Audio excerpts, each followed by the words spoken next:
Salut à tous, c'est Baptiste et je suis très heureux de vous retrouver aujourd'hui pour un nouvel épisode du Pod Cyclette, le podcast consacré au cyclisme sur route. Et on arrive clairement dans la meilleure partie de la saison. On a eu donc Milan-San Remo ce dernier dimanche, on en a parlé longuement avant, après avec un petit débrief sur la course notamment de Pogacar, mais aussi d'autres coureurs dont Mathieu Van Der Poel qui sera lui au départ de l'E3. Et c'est le sujet de cet épisode, donc l'E3 Saxo Classique, qui se tiendra ce vendredi en Belgique, qui est une petite répétition autour des Flandres et qui est donc la première course du week-end, on dira, puisque bien sûr cette semaine il y a le Tour de Catalogne, mais ce vendredi il y a l'E3 Saxo Classique et dimanche il y a Gand-Wevelgem. Donc je pense qu'on fera un petit épisode après pour parler de Gand-Wevelgem, a priori après l'E3, parce que l'E3 donnera déjà des premières indications sur la forme de certains coureurs qui permettront de faire une préface un peu plus appuyée sur Gand-Wevelgem. Et donc c'est toujours une semaine très particulière, donc entre Milan-San Remo et le Tour des Flandres, on a cette répétition générale avec l'E3 et Gand-Wevelgem. Toujours un week-end super sympa à suivre. Ensuite, on aura à travers la Flandre qui précédera le Tour des Flandres qui arrivera dimanche de la semaine d'après. Donc c'est vraiment la meilleure période de l'année en termes de cyclisme à suivre. Et donc je vous propose qu'on parle rapidement de l'E3. Je suis pas sûr que l'épisode soit très long. Pour ça, on va parler rapidement du parcours, de la météo, météo très importante. Et ensuite, on regardera vite fait les scénarios des années précédentes, ce qui risque pas forcément de se reproduire cette année-ci, même si ça peut toujours être assez intéressant. Et ensuite, finalement, on regardera la start list et puis on verra, en fonction des cotes sur Winamax, selon les bookmakers, qui sont les favoris pour cette E3 et quelles seront les stratégies qui seront mises en place par les différentes équipes. Donc, si on regarde rapidement le parcours, je vais pas rentrer vraiment dans le détail, mais c'est à peu près un mini Tour des Flandres. On est à peu près sur 200 kilomètres au départ d'Harelbeke et aussi à l'arrivée à Harelbeke. Et on passe par un nombre de monts pavés au moins qui est assez important. Ça commence dès le début de la course. On passe notamment par le Katteberg au tout début, puis le Paderstraat, mais ça c'est vraiment au début du parcours. Et ensuite, au bout de 100 kilomètres de difficulté, donc quand une échappée s'est formée, on arrive vraiment dans le dur, donc pour les 100-110 derniers kilomètres. On passe une première fois au Vieux Quarmont. Alors, il est écrit sur le roadbook que c'est un nouveau versant, qui n'est pas le versant principal qui est sur le Vieux Quarmont du Tour des Flandres. Donc on verra par où il passe. Mais donc un premier passage du Vieux Quarmont à 90 kilomètres de l'arrivée. On verra ce qui s'y passera. Et ensuite on arrive dans l'encharmant Kortekeer-Taillenberg. Taillenberg qui est souvent connu pour être le théâtre de certaines attaques. Notamment c'était à l'époque Tom Bonnen qui attaquait pas mal, si je dis pas de bêtises, dans le Taillenberg. Donc c'est toujours des monts qui sont assez courts en termes de pourcentage. On est en général sur à peu près 1 kilomètre, avec des pentes moyennes entre 6-7%. Mais en fait, on a souvent des passages très durs. Là, par exemple, sur le Taillenberg, on a une pente maximale à 16%, pour une pente moyenne de 6%. Donc c'est vraiment des passages très courts, très durs, sur des pavés, donc vraiment difficiles, surtout en fonction des conditions météo. Et ensuite, on passe par plusieurs monts, et ensuite on arrive dans vraiment le final qui est compliqué, Leikenberg, qui est à 70 kilomètres de l'arrivée, un peu plus d'1 kilomètre avec des pentes maximales à 10%, qui est très dur, toujours en pavé. Le Kapelberg qui précède juste avant le Paterberg. Ça se situe à 50 kilomètres de l'arrivée. Kapelberg, c'est 750 mètres à 7% de moyenne, avec des pentes qui vont jusqu'à 14% par endroit. C'est pavé, c'est très dur. Et tout de suite après, 3 kilomètres après, si je dis pas de bêtises, on arrive au pied du Paterberg. Paterberg qui est très connu pour son enchaînement avec le Vieux Quarmont dans le Tour des Flandres. Cette fois-ci, contrairement au Tour des Flandres, dans le 3, on prend à l'envers. Donc c'est d'abord le Paterberg, puis le Tour des Flandres. Paterberg, est-ce que j'ai vraiment besoin de le présenter? Donc situé cette fois-ci à 50 kilomètres de l'arrivée, c'est 400 mètres avec une pente moyenne de 13%. Donc c'est vraiment très dur, surtout que c'est pavé. Et on a des passages qui vont jusqu'à 20% au plus difficile. Donc c'est toujours un secteur qui est assez décisif. Et après le Paterberg, on enchaîne directement au Vieux-Quarmont. Donc là, on a un enchaînement Kapelberg, Paterberg, Vieux-Quarmont qui est très très souvent décisif sur cette course-ci. Le Vieux-Quarmont, bien évidemment, la pente la plus difficile de ce parcours, parce que c'est la plus longue. Un peu plus de 2 kilomètres le Vieux-Quarmont. Une pente moyenne qui fait 4 kilomètres, mais c'est assez trompeur parce qu'en fait on a un passage qui est très difficile, qui fait 500 mètres à 8%. On a une pente max qui monte même jusqu'à 11% à certains endroits. On a un replat, puis ça remonte, et après on n'a pas de descente parce qu'il y a toujours un faux plat après qui s'ensuit, donc c'est toujours très compliqué. Et là, on fait vraiment parler de l'endurance à ce moment-là et la force tout simplement dans les jambes. L'an dernier, c'est ici que, si je dis pas de bêtises, Mathieu Van Der Poel avait lâché Mats Pedersen, et c'est très souvent un endroit décisif. Et à ce moment-là, donc on est à 45-50 km de l'arrivée, au Levu-Cormont, mais souvent c'est déjà assez joué. Et il n'y a plus trop de monde après.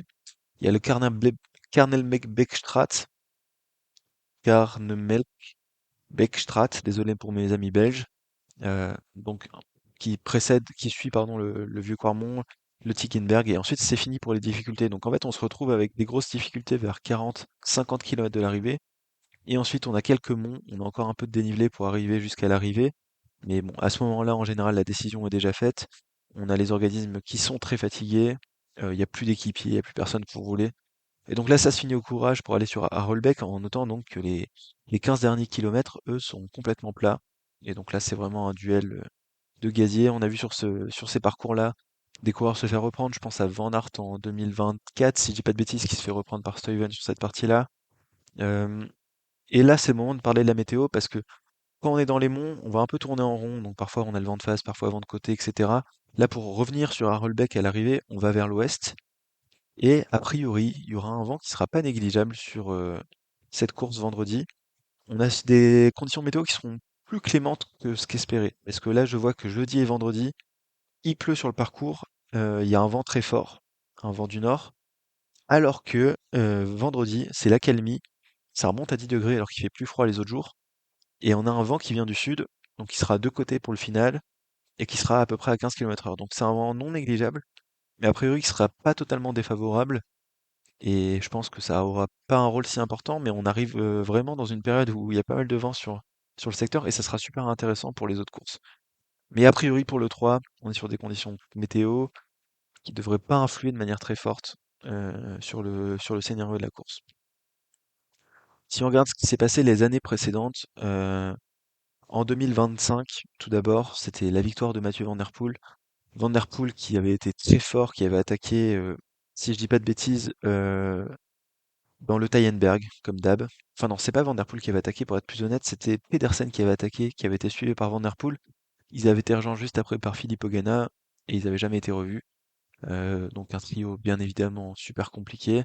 Derrière, on avait des beaux coureurs, hein, des Stuyven, des Kung, Tim Wellens, Jorgensen, mais c'était pas revenu. Et ensuite, le groupe s'était peu à peu disloqué.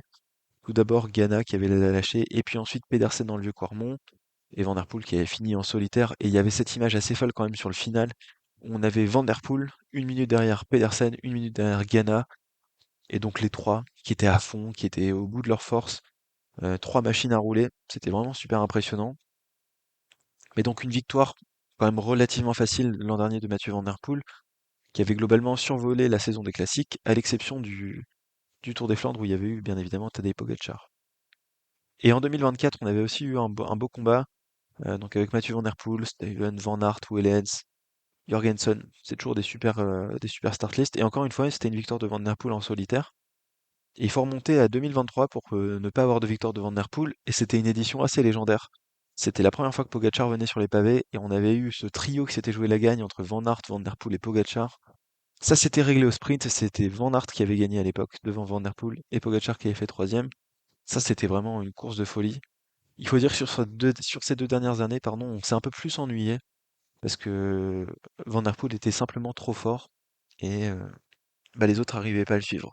Sur un parcours comme ça, concrètement, il y a vraiment que Pogačar qui est capable de rivaliser avec un Van Der Poel en pleine forme. Et c'est bien là qu'arrive toute la question. C'est dans quelle forme est-ce que Van Der Poel est? Et je vous propose que pour ça, on regarde rapidement les cotes des bookmakers. Donc bien évidemment, Mathieu Van Der Poel est l'immense favori pour cette course-ci. Il est coté à 1,40. Ça, c'est quand même assez fou. 1,40, donc énorme favori. Le deuxième est coté à 6, le troisième à 15. Je vous dirai les noms après. Mais donc ça montre très clairement qu'il y a un seul unique favori qui doit s'imposer de manière très très probable sur cette course-ci, c'est Mathieu Van Der Poel. Et il faut dire qu'en fait, cette année, la start list, elle est un peu décimée sur le 3. On n'a pas Pogačar, on n'a pas Van Aert, par exemple, qui était annoncé au début, mais qui finalement ne s'est pas présenté. Si je dis pas de bêtises, on n'a pas Ghana. Bon, ça fait beaucoup de gros coureurs en moins. On n'a pas Pidcock. En revanche, Van Der Poel sera bien là au départ. Mais se pose la question donc dans quel état il sera, parce que vous avez forcément regardé Milan-San Remo, vous avez vu que Van Der Poel est tombé et qu'il était à la peine dans le final de Milan-San Remo. Lâché par un Pogačar, c'est pas vraiment étonnant. Lâché par un Pidcock, ça l'a un petit peu plus. Et on se demandait s'il souffrait pas un peu des côtes suite à sa chute, parce qu'il avait l'air de respirer un peu difficilement. Il y avait cette question des doigts. On a vu qu'il avait les doigts en sang. Il disait qu'il n'arrivait plus à appuyer correctement sur son guidon. Donc Van der Poel qui avait été battu à la pédale en fait sur Milan-San Remo. Je pense qu'il était gêné par sa main, bien entendu, mais en plus, au niveau des jambes, on sentait qu'il y avait un petit truc qui n'était pas vraiment aérien. Faut dire que Van der Poel, j'en avais déjà parlé dans la preview de Milan-San Remo, il m'a pas semblé aérien sur Tirreno. Il gagne cette étape sur les chemins blancs à l'arraché devant Isaac Del Toro et puis Giulio Pellizzari. Il gagne cette étape au sprint où c'est super bien joué tactiquement, mais en vrai, en termes de force pure, on l'a pas forcément vu supérieur aux autres. Et là, sur Milan-San Remo, bah, moins fort que Pidcock, moins fort qu'un Pogačar qui avait chuté. Lui aussi avait chuté Van der Poel, mais difficile de connaître en gros qui était décimé à quel point. Et donc, bah, cette E3, ce sera forcément un moyen de voir quelle est la forme actuelle de Van der Poel. Et surtout, ça sera crucial parce qu'on a le Tour des Flandres qui arrive dans 10 jours, Paris-Roubaix qui arrive dans 3 semaines. Euh, c'est des gros objectifs de la saison de Mathieu Van Der Poel avec Milan-San Remo. Milan-San Remo qu'il a perdu. Là, on verra sur le 3 quel est son niveau. Est-ce qu'il est capable d'avoir un niveau aussi élevé que l'an dernier? Et l'an dernier, on se souvient que sur le Tour des Flandres, c'était trop court pour battre Pogacar. Et sur Paris-Roubaix, il avait réussi à déposer parce que Pogacar a fait une erreur technique. Je pense qu'il aurait gagné dans tous les cas, mais il n'était pas non plus un cran au-dessus de Pogacar. Donc là, c'est vraiment crucial que sur cette campagne de classique, Mathieu Van Der Poel soit à son meilleur niveau. Parce qu'on attend un Pogacar plus fort que l'an dernier. Donc le 3, ça sera une course qui nous donnera des premières indications. Alors ce qui est un peu dommage, je le disais, et on verra quand on parcourra le reste de la start list, c'est que on n'a pas une liste de départ rocambolesque sur cette E3. Parfois c'est la course avec la meilleure start list. Là je pense que la course la plus intéressante cette semaine, ce sera plutôt Gand-Wevelgem, dont on parlera dans un prochain épisode. Mais là le 3, bon, il n'y a pas grand monde. Et surtout Mathieu Van Der Poel, c'est un coureur qui performe très bien sur le 3. Il a participé 4 fois, il a gagné 2 fois, et sinon les 2 autres fois il a fait deuxième et troisième. Donc bien évidemment, c'est une course qui est particulièrement bien taillée pour ses qualités et c'est l'immense favori, mais il y a quand même cette question de dans quel état de forme Mathieu Van Der Poel est et est-ce qu'il a été impacté par ses chutes. On parle très rapidement de son équipe et de la tactique, mais globalement, il y aura Tobias Bayer, Tibor Del Grosso, Sylvain Dillier, Michael Gogel, Oscar Risbeck, Edouard Plancart, donc une grosse équipe. J'ai hâte aussi de voir dans quel état sera Tibor Del Grosso, qui a été très prometteur sur les cyclocross. Mais globalement, on se dit que il y aura d'autres équipes qui vont travailler, il y aura pas que la Alpecin. Et à un moment, Van Der Poel va enclencher. Et puis, il y aura que un ou deux favoris qui seront capables de le suivre. Et le jeu d'équipe à ce moment-là ne sera pas prédominant. Bon, je le vois bien attaquer, moi, dans le vieux Quarmont, Van Der Poel. On sait qu'il n'est pas dans la meilleure forme de sa vie. Il suivra les attaques avant. Il y aura peut-être des coureurs qui anticiperont. Mais je pense que Van Der Poel, il est sûr de sa force. Et s'il est dans une bonne journée, ça suffit largement. Paterberg et puis vieux Quarmont très largement suffisant pour qu'il fasse la différence. Et je pense que ça sera déjà énormément écrémé avant. On le dit hein, aussi, le 3, la différence avec Gand-Wevelgem, c'est que c'est très sélectif. Alors que Gand-Wevelgem, il y a un peu plus de possibilités de scénario. Là, le 3, c'est souvent le plus fort qui gagne. C'est moins dur que le Tour des Flandres, parce que c'est moins long et il y a moins de difficultés. Ça reste quand même une course extrêmement exigeante. Et donc, en général, le plus fort gagne, et c'est aussi pour ça que Van Der Poel n'est coté qu'à 1,40.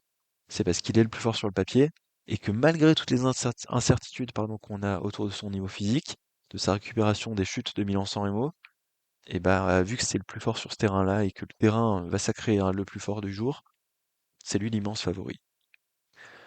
Côté A6, on a Mats Pedersen qui sera le principal outsider de cette course-ci contre Mathieu Van Der Poel. Alors Mats Pedersen, on en a déjà parlé sur le Tour de la Communauté de Valence, premier jour de course de 2026, méchante chute, il se craque, il se blesse, il se casse, voilà, c'est ça que je cherchais à dire. Il se casse le poignet et la clavicule, je crois sur deux côtés différents en plus, et il revient sur Milan-San Remo, et là on se dit, bon bah Milan-San Remo, c'est pas la course qui lui convient exactement le mieux parce que quand on a des Pogacar et des Van Der Poel qui sortent dans le peloton, c'est trop dur pour lui. Il était très fort, hein. Sa course de reprise, Mats Pedersen, il était très fort. Il règle le sprint du peloton. Il a jamais semblé en difficulté. Enfin, en difficulté.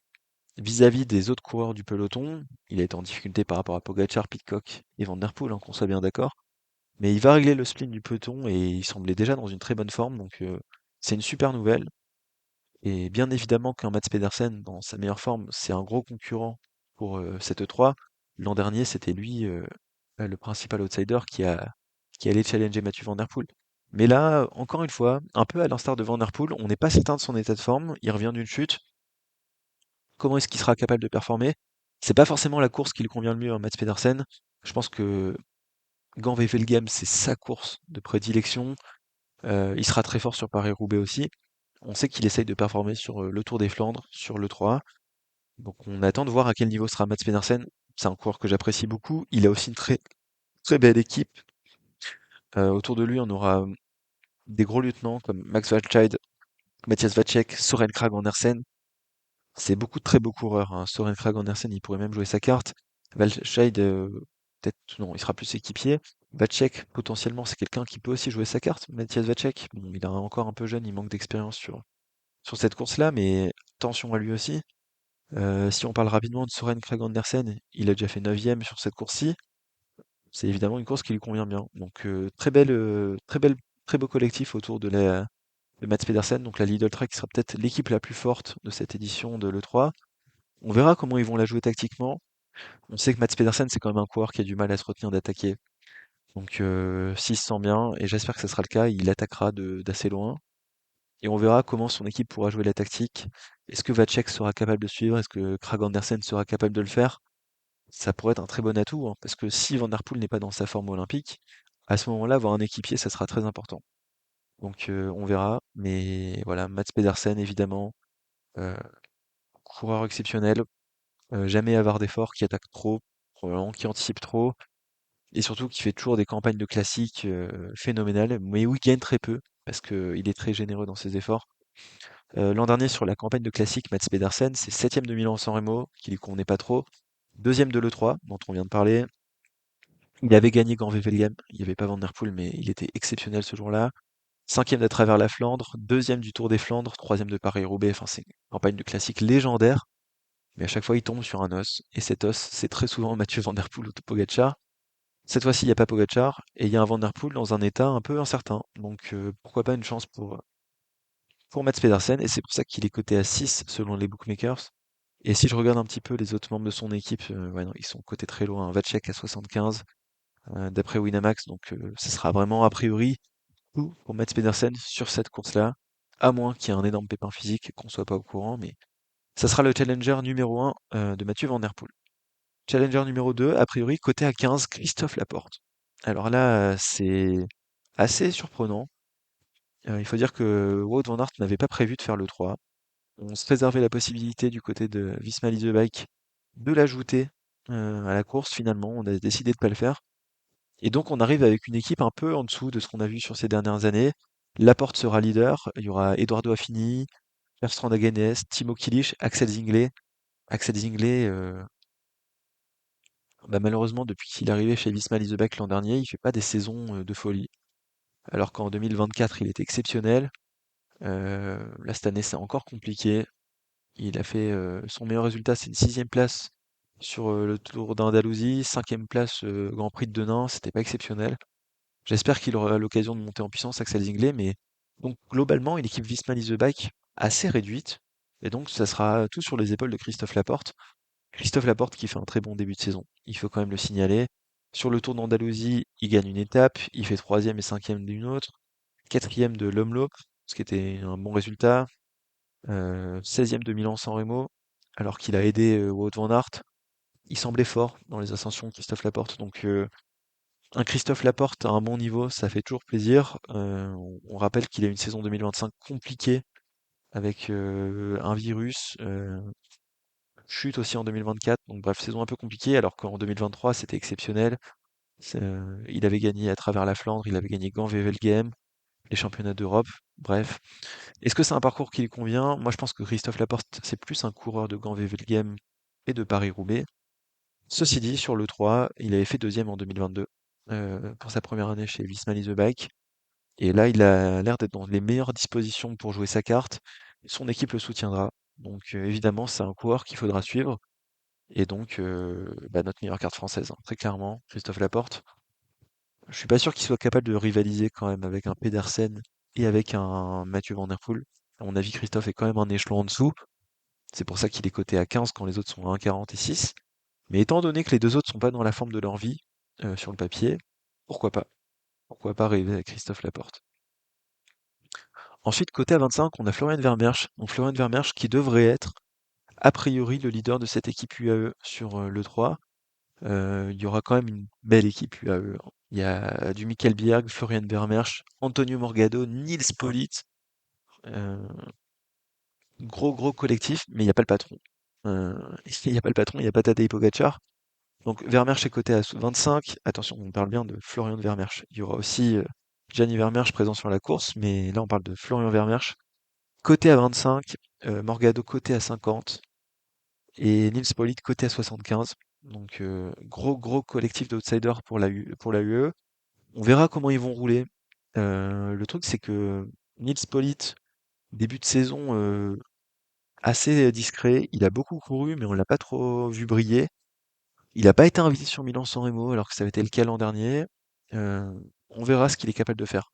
C'est bien évidemment un coureur très solide, Nils Politt, qui brille sur ce genre de course. Euh, il a déjà fait 2 fois dans le top 10 sur le 3, donc il n'a pas toujours joué sa carte, donc c'est encore plus remarquable. Septième en 2024, donc évidemment un concurrent à suivre. Antonio Morgado, pareil, Morgado il est souvent très fort en début de saison, donc il est allé briller en Espagne et au Portugal. Et puis là, il arrive dans sa campagne de classique, où il sera là pour épauler Pogacar sur le Tour des Flandres. Mais sûrement sur les autres, où il y aura pas Pogacar, il aura un peu sa carte. Donc sur le 3, on verra ce qu'il sera capable de faire. Mais je pense que quand même Vermeersch sera un ton au-dessus. Euh, Surtout de Morgado, peut-être de Nils Politt. On verra si les deux géants de la UAE, Politt et puis Vermeersch, font une petite tactique d'équipe. Mais on n'a pas Tim Wellens non plus, donc équipe UAE qui est un peu décimée. Florian Vermeersch, il a fait un bon début de saison. Troisième de l'Omloop, où il était très fort derrière Van Der Poel. Van Der Poel était un ton au-dessus, hein, qu'on soit bien d'accord. Mais il était fort. Sur Milan-San Remo, on l'a pas trop vu, malheureusement. Et sur l'Estrade Bianchi, par contre, il semblait très fort, Florian Vermeersch, dans son rôle d'équipier. Donc, bah, gros concurrent, hein. C'est pas pour rien qu'il est coté à 25 d'après les bookmakers. Après, le truc, c'est qu'il a jamais vraiment joué sa carte sur cette course-ci. Autant sur Paris-Roubaix, il a déjà joué sa carte, sur le Tour des Flandres plus ou moins aussi. Là, sur le 3, c'est la première fois qu'il sera dans la peau d'un leader, donc on verra comment ça va se passer. Moi, je pense qu'il fait très facilement un top 10, hein, Florian Vermeersch, mais il y a un peu cette ambiguïté autour de l'équipe UAE. On sait que tactiquement, pardon, c'est jamais très fin du côté de la UAE. Là, ils n'ont pas la tactique Pogacar, donc on verra comment ça va s'organiser entre Politt notamment, Morgado et puis Florian Vermeersch. Mais d'après les bookmakers, c'est Florian Vermeersch le leader de cette équipe. Côté à 30, on a Jasper Stuyven. Donc Jasper Stuyven, vous avez suivi, il est parti chez la Deceuninck Quickstep, Soudal Quickstep, pardon, à l'intersaison. Donc il n'est plus chez Lidl Trek. Et on a quand même une belle équipe, hein, sur la Soudal. Avec le départ de Remco Evenepoel, on a recruté des Flandriens. Il y a Casper Pedersen aussi qui est présent sur cette course-là. Pedersen qui avait fini cinquième, si je dis pas de bêtises, l'an dernier en étant dans l'échappée.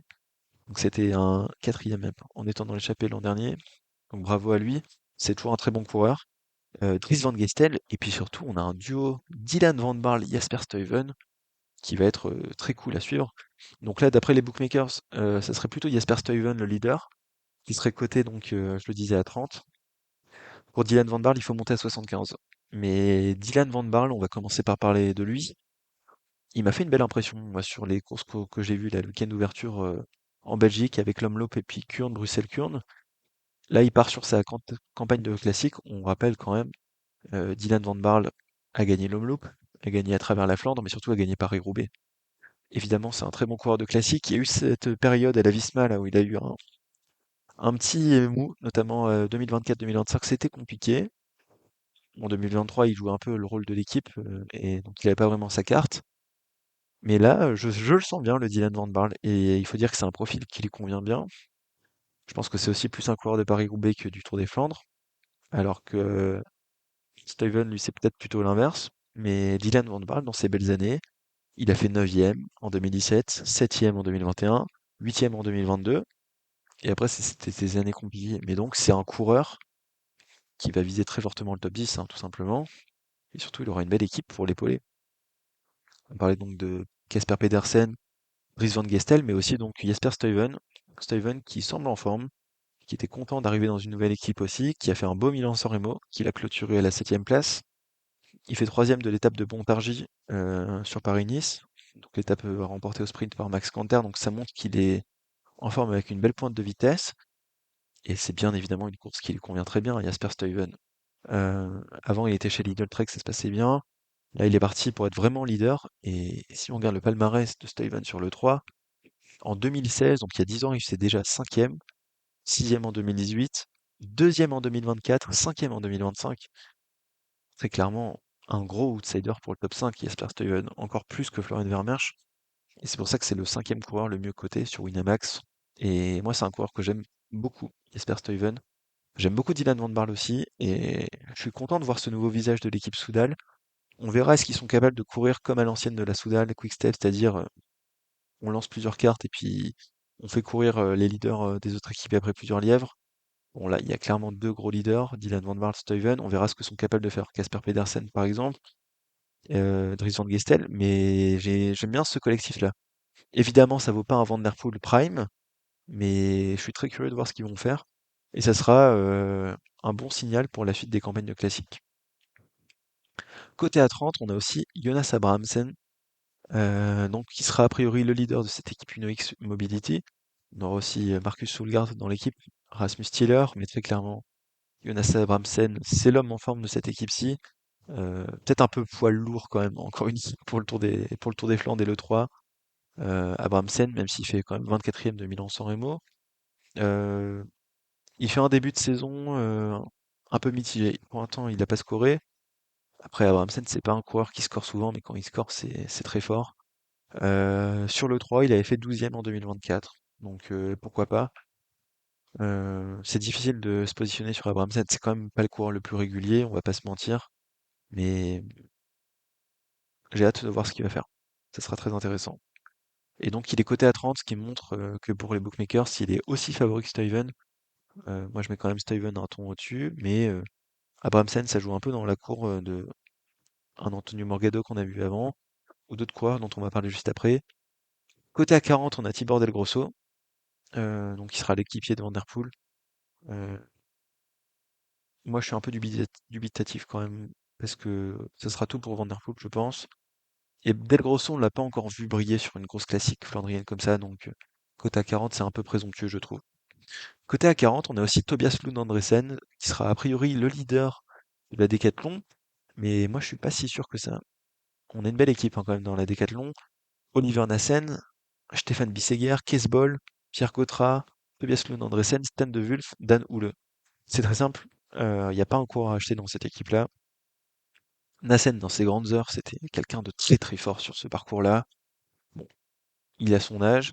Kesbol, c'est un peu trop dur pour lui, mais je trouve qu'il a montré une belle forme depuis qu'il est chez Decathlon. Stan de Wulf, pareil, c'est un bon équipier pour cette course-là. Dan Houle, évidemment très fort, même si ça monte un peu trop pour lui. Bon, il y a eu cette chute quand même sur Paris-Nice, donc on ne sait pas trop dans quel état de forme il se présente, Dan Houle. Mais c'est un très bon équipier. Et après, je sais pas trop comment ça va s'organiser entre Tobias Lund Andresen, Pierre Gautra et Stéphane Bisseguer. Lund Andresen, évidemment, super transfert pour la Decathlon CMA CGM. Début de saison fantastique, avec cette victoire au Tour Down Under sur l'étape 1. Ensuite, beaucoup de podiums. Victoire sur la Cadel Evans Great Ocean course, la machin, etc. On s'en fiche un peu. Une victoire sur Tirreno. 13e de Milan-San Remo, mais par contre, petit bémol, sur Milan-San Remo, il était en difficulté dans les ascensions. Donc là, moi, je pense que ça sera trop dur pour lui ce Tour des Flandres. Ce Tour des Flandres, cette E3, pardon. Donc moi, je comprends pas pourquoi il est si bien coté par les bookmakers. Certes, il est sur une bonne forme, mais pour moi, c'est pas une course qui convient vraiment à son profil. Et je me pose la question de ce que feront Pierre Gautra et puis Stéphane Bisseguer. Bisseguer, il m'avait impressionné l'an dernier sur Paris-Roubaix. Effectivement, c'est peut-être plus un coureur de Paris-Roubaix que de l'E3.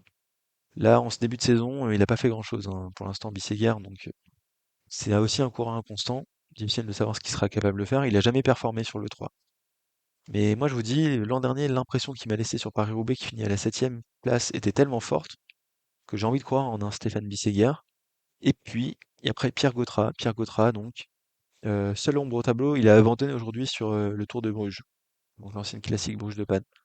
À voir dans quel état de forme il se situe, mais par contre, une course qui lui convient bien à Pierre Gautrat, je pense, sur les qualités. Donc, on a un beau collectif de la Décathlon CMA-CGM. Ça peut peut-être jouer un fond de top 10, mais ils ont quand même pas un coureur capable d'aller briller. Et c'est pour ça que moi je trouve que c'est un peu trop ambitieux d'avoir mis Tobias Lund d'Andresen côté à 40. Euh, pour moi, il sera un peu loin du compte Lund d'Andresen. Et ça sera probablement pas le meilleur décathlon. On enchaîne Morgado côté à 50, on en a déjà parlé. Matteo Trentin. Matteo Trentin qui sera le leader de la Tudor, donc très intéressant. Trentin, bah, il vieillit pas, hein, tout simplement. Il aura une équipe un peu légère autour de lui. Il y aura Marco Aller quand même, mais Marco Aller il commence aussi à prendre de l'âge, à 34 ans, mais Trentin est encore plus vieux et continue de performer, ça c'est quand même assez exceptionnel. 9e de Milan-San Remo, 3e de Kurn Bruxelles-Kurn, 15e de l'Omloop. Euh, Matteo Trentin, 36 ans, 37 à la fin de l'année, et pourtant toujours aussi fort. Évidemment, c'est une course qui lui convient bien. Il a déjà fait 3e en 2015, donc c'était il y a 11 ans. 7e en 2019, 14e l'an dernier. Je pense que ça va jouer à peu près le top 10 encore une fois cette année pour Matteo Trentin. Donc à suivre. J'avance un peu plus rapidement parce qu'on est plus loin dans les cotes. Côté 75, Alex Segart.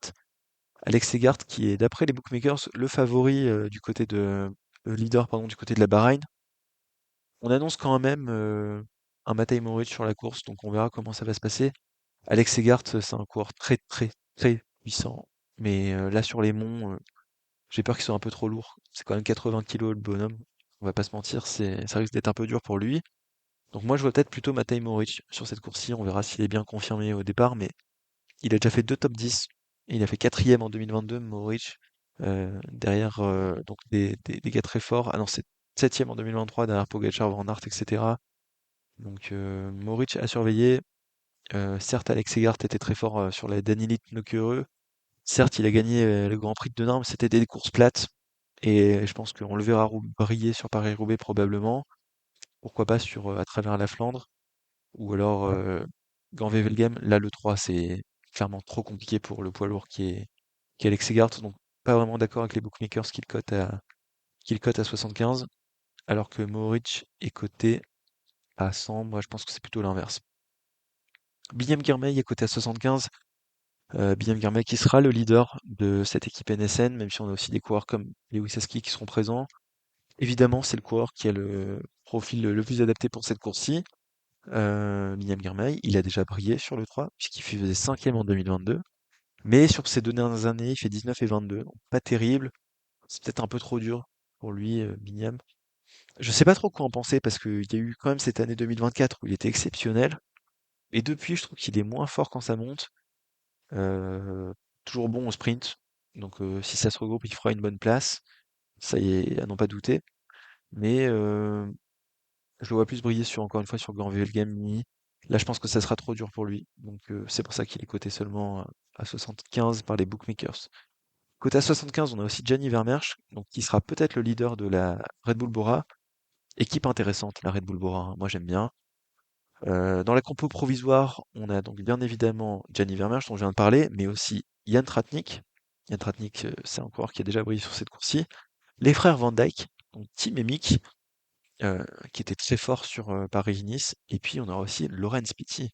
Et Laurens Pitty, autant il a fait une saison dernière désastreuse en 2025, autant j'ai l'impression qu'il est en train de revenir sur le devant de la scène en 2026. Et ça me fait extrêmement plaisir parce que le Laurens Pitty de 2024, c'était quand même un coureur exceptionnel.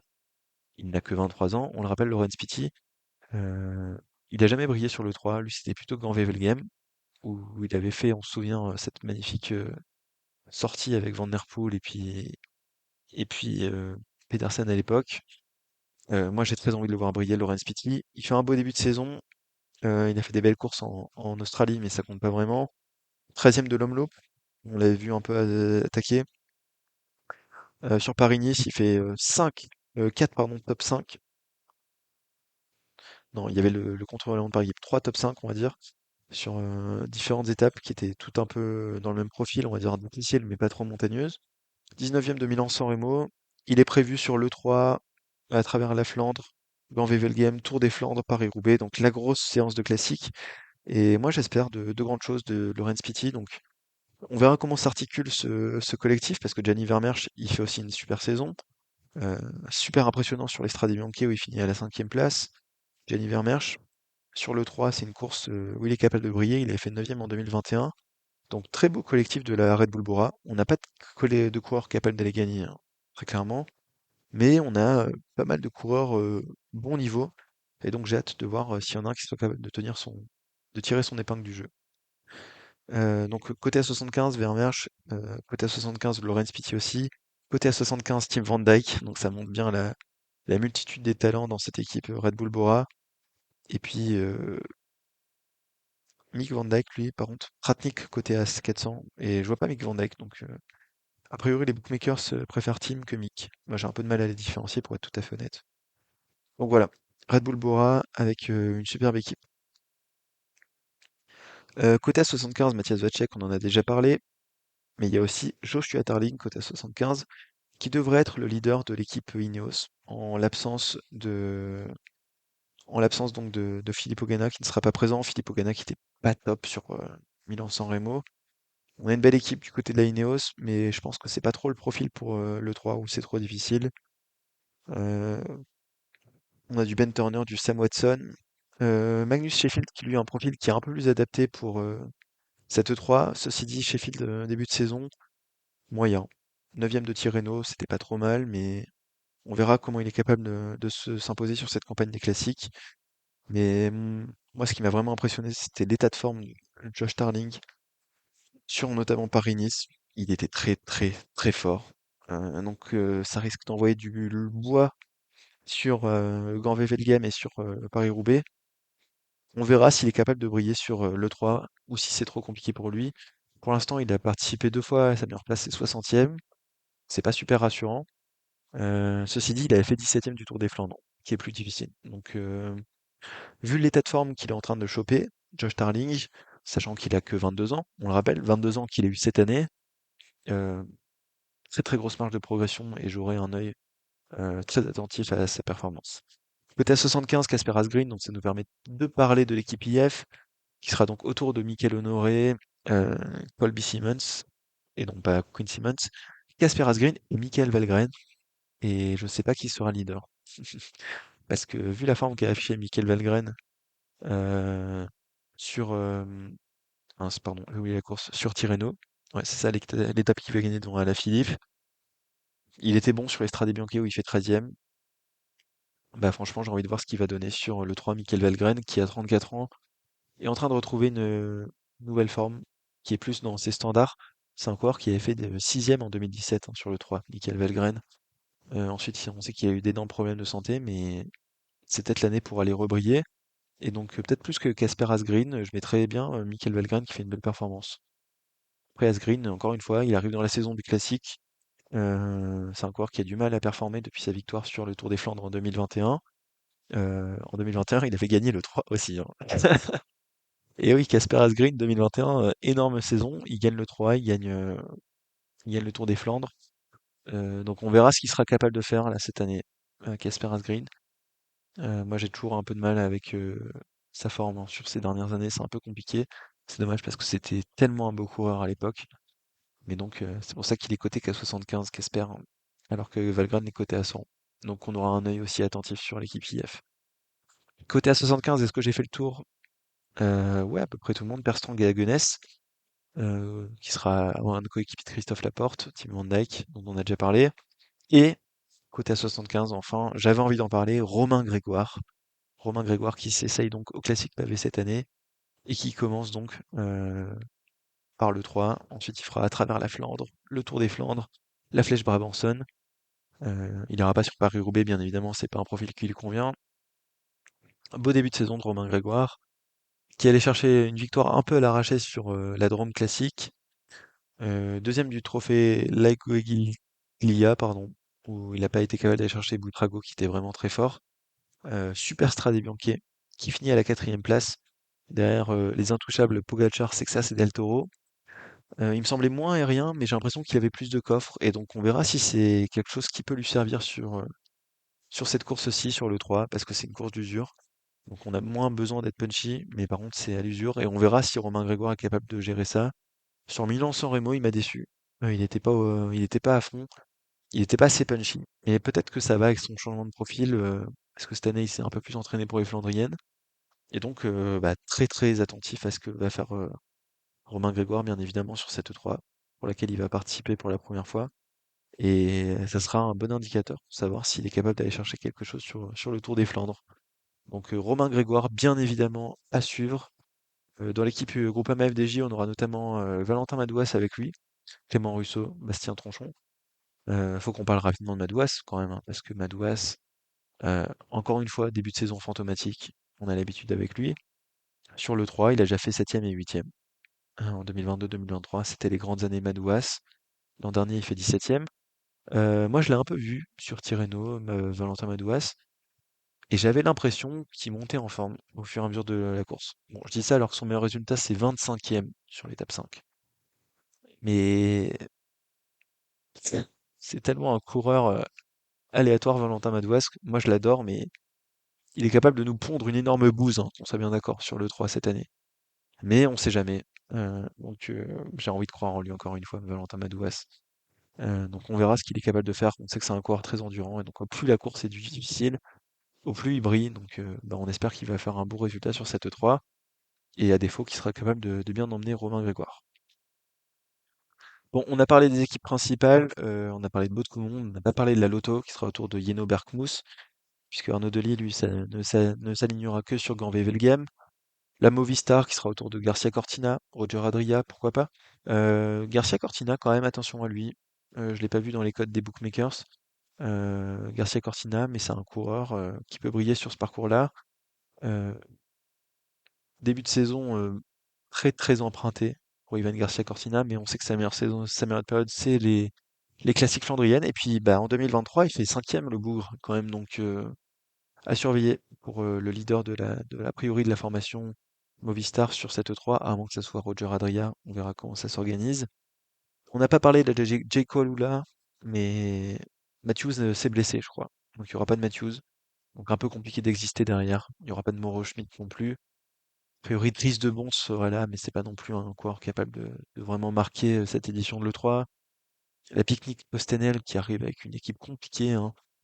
Jakobsen sera aligné. Jakobsen qui traîne sa misère, c'est vraiment terrible. C'est compliqué, hein, Jakobsen. C'est plus vraiment un coureur cycliste, malheureusement, sur ces dernières années. Et évidemment, c'est vraiment pas une course qui lui convient sur le papier, donc je sais pas pourquoi il a été aligné, peut-être pour faire le nombre. On n'a pas parlé de la XDS Astana, XDS Astana qui sera autour notamment de Bettiol, de Fedorov, de Tonissen. Bah, Bettiol, vainqueur du Tour des Flandres, donc évidemment, c'est un coureur qui doit compter sur cette E3. Il fait 4e en 2019, l'année où il gagne le Tour des Flandres. Mais bon, on parlait de coureurs aléatoires quand on parlait de Madouas, quand on parlait d'Abrahamsen dans une certaine mesure. Bah, Bettiol, c'est le coureur le plus hasardeux du peloton. Pinarello 36.5 pardon, qui sera quand même avec Fred Wright. Fred Wright à surveiller. C'est un profil qui lui convient bien évidemment. On rappelle que Fred Wright a déjà fait des beaux résultats, notamment sur le Tour des Flandres, qu'il avait terminé à la 8e et 7e position en 2022 et 2023. Donc forcément sur le 3, on attend de Fred Wright qui fasse un bon résultat. Et vu qu'il n'y aura pas Tom Peacock, il devrait être le leader. Un mot assez rapide sur Total Energy parce que il y aura Anthony Turgis, mais Anthony Turgis, bah, c'est un coureur qui doit briller sur le Tour des Flandres, qui doit briller sur le 3, mais là, ça fait plusieurs saisons que c'est un peu compliqué. Il fait 3e du Grand Prix de Denain, quand même à noter. Bon, c'était au sprint, 8e de l'Omloop. Encore une fois, c'était sur le sprint des battus. Donc, il sera capable de faire un bon résultat, peut-être dans le groupe des battus, Anthony Turgis, mais j'ai un peu de peur qu'il soit pas capable de faire une bonne performance. Il avait fait 12e et 13e en 2021-2022. J'ai peur que ça soit un peu trop court cette année pour le français, mais la start list est un peu plus légère. Donc on verra s'il est capable d'aller briller. Et enfin, on va parler très rapidement des Unibet Rose Rockets. Euh, Ils n'ont pas vraiment de coureur capable de briller sur cette E3, puisqu'ils ont juste recruté Groenewegen, qui est encore allé claquer Bruges de Panne aujourd'hui. Ça, c'est complètement fou, hein, quand même. Je tiens à le dire, Groenewegen qui est en train de renaître chez les Unibet. Rose Rockets, ça fait vraiment plaisir. Voilà, j'ai finalement parlé assez longtemps, plus que ce que j'ai escompté sur cette E3. Mais bon, que voulez-vous, c'est toujours une course assez passionnante. Et donc cette année, on a deux gros coureurs favoris, Van der Poel et Pedersen. Mais Van der Poel s'est cassé la gueule sur Milan-San Remo et on ne sait pas trop dans quel état il est. Et Pedersen revient de blessure et on a l'impression qu'il est en train de monter en puissance, mais faut que ça confirme. Donc deux grands favoris qui sont dans un état de forme incertain et puis derrière une foule d'outsiders. On a des beaux collectifs. Je pense à la Ineos, à la IF, bien entendu, on en a parlé.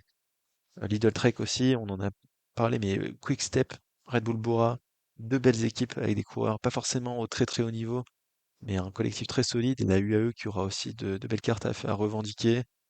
Donc franchement, ça peut être une belle course.